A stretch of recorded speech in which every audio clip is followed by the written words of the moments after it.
خوێندکارانی ئێران لەگەڵ خەبات لە دژی حکوومەتی ئیسلامی ئاشنا دەبن. لە 18مین ڕۆژی ڕاپەڕینی سەرتاسەری خەڵکی ئێران لە دژی کۆماری ئیسلامی خوێندکارانی کچ لە دەیان شاری ئێران پەیوەست بوون بە ڕیزی خوێندکاران و خەڵکی دیکەی ناڕازیەوە. لە تارانەوە تا کوردستان کچانی تازە لاو سەرپۆشەکانیان ڕادەوەشاند و دروشمیان دژ بە کۆماری ئیسلامی دەوتەوە.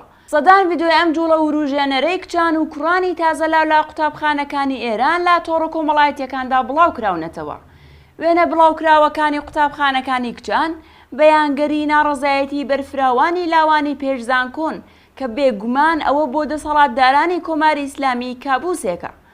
کچانی خوێندکار لە دەیان شاری گەورە و بچووکدا پەیوەندیان با خۆپیشاندانەکانەوە کردووە و بە بەشداری مانگرتنەکان بوون.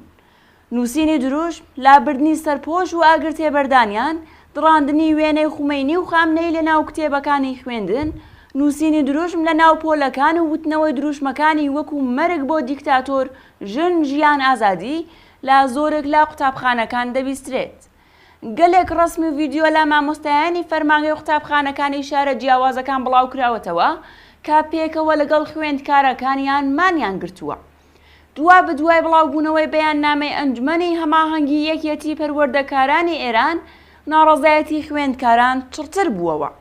لەو بەیاننامەیەدا داوا لە مامۆستایان و خوێندکارانی سەرتاسەری وڵات کرابوو کا بۆ پشتیوانی لە جەماوەری ڕاپەڕی و لە چوون بۆ سەرپۆلەکانی خوێندن خۆ بوێرن. لە بەیاننامەی دووهەمەی ئەم ئەنجومەنەدا هاتووە: خوێندکارانی خۆشەویست، گەنجانی دەیەی 89ەکان ئازایەتیتان جێگەی دەستخۆشیە.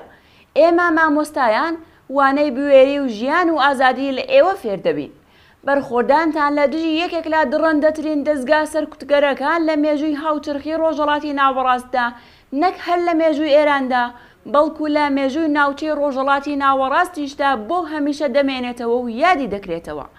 چاوخشاندنێک بە ئامارەی تازەلاوانی پێشزانکۆ کا لە ناوەندی ناڕەزایەتی خوێندکاران تواناکانی ئەم بزوتنەوە گەشە سندووەمان پیشان دەدات ناوەندی پیلاندانانی سەرچاوە مرۆڤیەکان و تەکنۆلۆژی زیانیاری لە وەزارەتی پەروەردە ئاماری دۆخی خوێندکارانی وڵات لە ساڵی خوێندنی 1400 بۆ 1401 خستە ڕوو.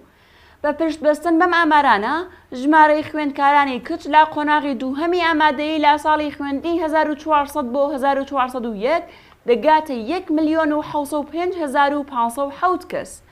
هەروەها ژمارەی خوێندکارانی کوڕ لە قۆناغی دووهەمی ناوەندی لە ساڵی خوێندنی 1400 بۆ 1401 دەگاتە 1,790,629 کەس.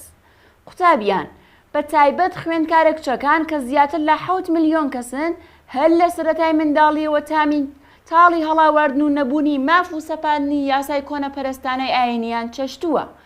بۆیە چێتە ناڕەزایەتی لە سیستمی پەروەردە تەنیا لە ناوەندە ئاکادمیەکاندا قەتیس نابێت. خوێندکارانی هەشتاکان و نەوەدەکان ئاشنای پرسەکانی ئەمڕۆی ئێران و جیهانن. ئەوان دەستیان بە ئینتەرنێت و تۆڕە کۆمەڵایەتیەکان دەگات و زۆر بە خێرایی لەگەڵ مەسەلە سیاسیەکان ئاشنا دەبن. بنەماڵەی قوتابیان لەگەڵ سەرکوت و هەژاری و بێکاری و دەیان کێشەی کۆمەڵایەتی گەورە و بچووک بەرەوڕوون و جگە لای قوتابخانە لە ماڵ و لەناو بنەماڵەکانیاندا لە زۆرێک لە سیاسەتی کۆنەپەرستانەی حکوومەتی ئیسلامی ئاگادار دەبن. دەسەڵاتدارە ئیسلامیەکان بادەچێن و تۆفان دەدرونەوە. 15 ملیۆن خوێندکاری کوڕ و زیاتر لە 7 ملیۆن خوێندکاری کچ لەگەڵ زیاتر لە 1 ملیۆن مامۆستای قوتابخانەکان ئاگرێکن لە ناو کۆشکی دەسەڵاتی حکوومەتی ئیسلامی دیکتاتۆر و کۆنەپەرستە. شکستی کۆماری ئیسلامی لە بەرامبەر ئەم هێزە عەزیم و عەداڵەت خوازەدا حەتمیە.